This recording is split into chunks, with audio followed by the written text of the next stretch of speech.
Welcome to the cabin flip. Let's go.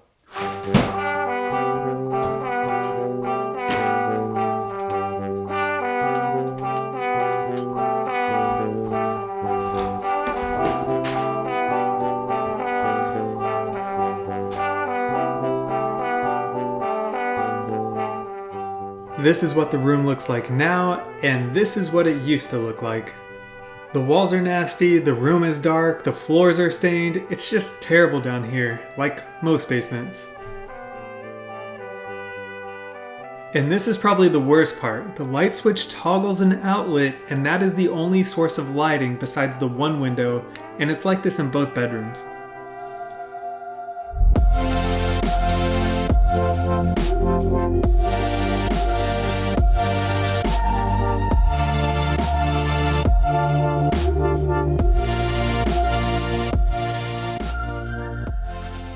Okay, so we did it. We took out all of the external insulation and put it on the inside walls, the interior walls, behind this bathroom right here, so the person sleeping in this room doesn't hear everyone's business in there, doesn't hear the water running, and you know what else. Just makes it all clean. This window here, I think we're going to redo it. It just feels like there's constant freezing cold air gushing through it. We're going to replace it with some double pane, modern, newer windows. Hopefully keep it the same size. Maybe bigger, definitely not smaller. Let's tear it all out.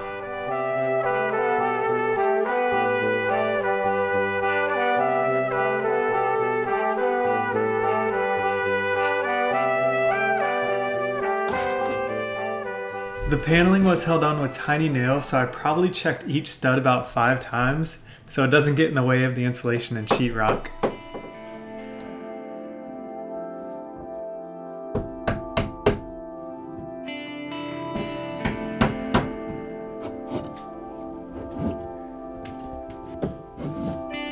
Time to put in the R15 insulation, which is rated for North Carolina. The R11 that I took out isn't good for any part of the nation, especially for external walls.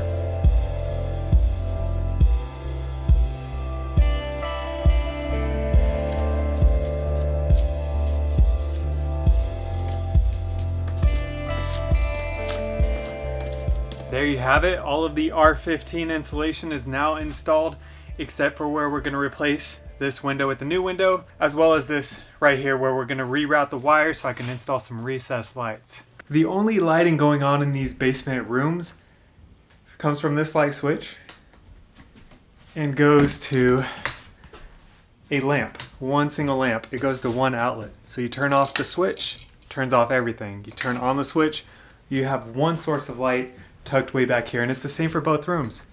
So you know what I'm going to do, install some recessed lights, this time in an existing ceiling with no attic access. So this will be interesting. It'll be my first time doing this. So let's check it out together. So the plan here is to get it from this light here up and into light number 1, light number 2, then cut through the joist to get to light number 3, and then feed the wire in between the joist to light number 4 over here. And that's it. This is going to be really tricky. This light switch here doesn't actually have its own power source coming to it. What's going on is the power is coming from these old outlets, other outlets, and feeding this outlet, which is toggled by the light switch. But the light switch doesn't actually have a power source, so I can't just run the light switch then into the ceiling. I have to run the power from the outlet like it's doing now, and then run, I don't know.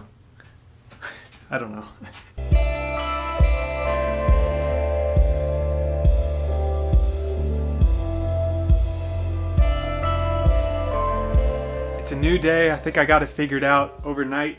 I'm gonna pull power from this other light switch here that does have power and a neutral and a ground, and run it to my old light switch here.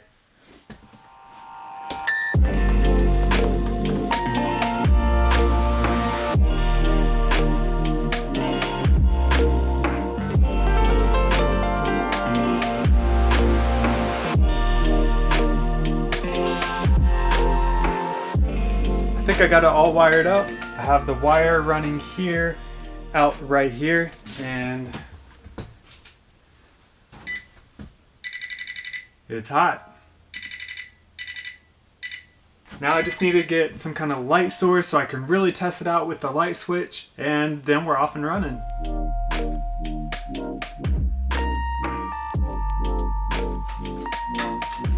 This is my little test box here. It's from the old bathroom vanity. That way I can see if what I did... Oh, I need a light switch, don't I?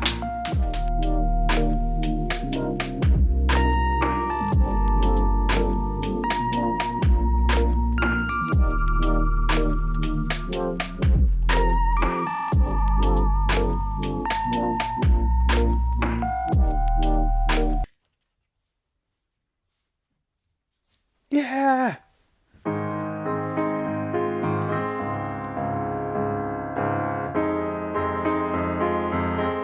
Let's see if room number two works.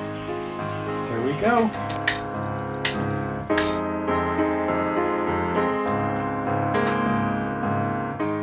There's a lot of thinking going on in these rooms. I've gotten the power to both light switches in the rooms. Now it's time to get my wire ready for my recessed lights. I'm not going to install those until the asbestos samples come back positive or negative, so I can actually drill a hole in the ceiling. But I can still run a bunch of wire up into the space between the joists, and so that way it'll be there for me to get from my first hole, and I can run it to my second hole, my third hole, fourth hole, and so on. Just doing 4 holes, 6-inch recessed lights. I'll have a video linked right up here of how to install recessed lights. This will be the first time I do it in an area with no attic space, so it will be interesting. First things first though, hooking it up to a light switch. So this is just fresh wiring. There's no lights at all in this room. I'm getting recessed lights in here. It's dark in this room and it's daylight. There's only one tiny window that's under a deck. My baby's crying. Sorry about the noise. Let's wire this.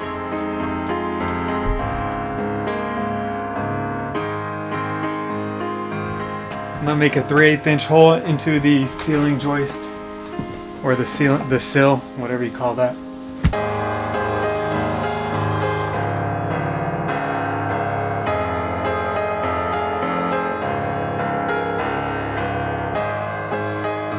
So now that that cable is run up into the ceiling, once I get this asbestos check back, I will cut a little hole in the ceiling, and then I'll be able to grab my wire, run it in between my joists to light 1 directly above me, light 2 in between the joists. You can push the wire that far.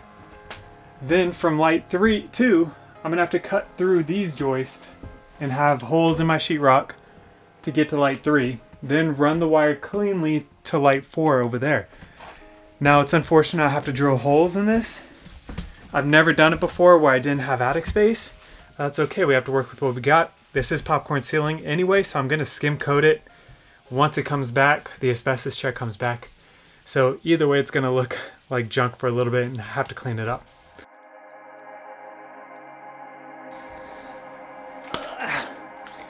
So obviously I didn't wait for the asbestos check. I just made a small hole. Have this. We'll be okay. I know y'all are gonna get mad at me. But there's actually a hole that already goes through the joist right there. So I have to go through that joist to put this cable in so I can run it through the joist that way. There's already a hole, so I don't have to drill a hole. How nice is that?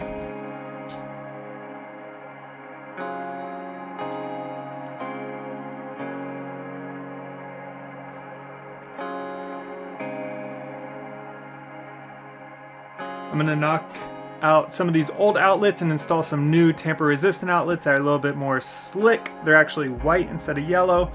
And then a junction box over here, which we've gone over a little bit in the past. I'm gonna put it in an actual junction box instead of just having my splice dangling in between the wall, because that's not correct.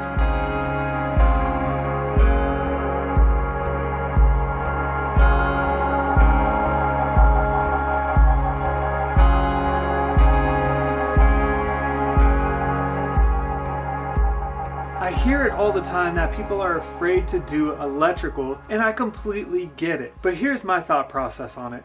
If your outlets or your light switches are hooked up a certain way back in this house's 1970, and it survived 50 years with that hookup. If I swap out and put a brand new light switch on there, just hook it back the same way I found it, I'm not doing anything worse than it already was. Now, I have learned a little bit more from watching videos and reading materials that I can kind of update some of these a little bit better with the wiring. Like, I know how to splice or ponytail wires and just make it a little bit more seamless. But if you don't know any of that, if you swap out an old outlet with a brand new outlet and wire it the same way you found it, to me that just, it seems safe. The other thing is, these people who hooked up this wiring here did the quick connect push, and they're already coming out. So now when I'm going in and wrapping them around the screw, I'm going to make them snug and firm. This could have been a fire hazard leaving it alone.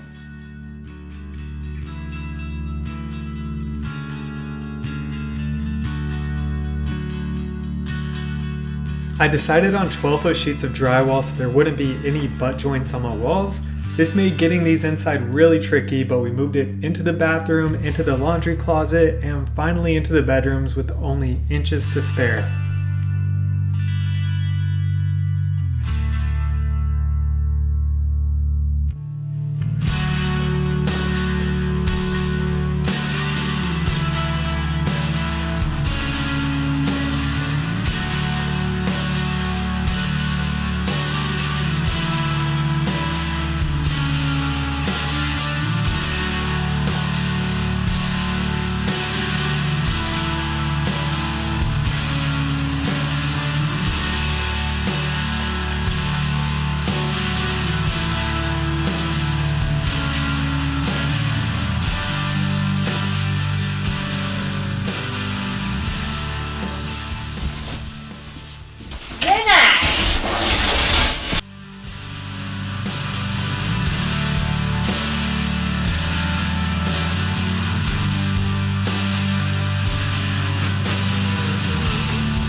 I get that some of these videos are just a hodgepodge of projects, but that's just how these remodels go. You have to put one foot in front of the other. Sometimes you're using tools for one thing while you have another project going on, and it's all over the place. I have this plastic up right here, by the way, because I'm going to be scraping off some as popcorn ceilings. Not asbestos. We just hung the one wall of sheetrock in each bedroom just to get those out of the way, and the other walls still need some electrical and the window replacements and just other small things like that, so I'm not going to be hanging the sheetrock quite yet. I'll be all alone next week, so I'm going to do some lighter work like painting some of this wall paneling.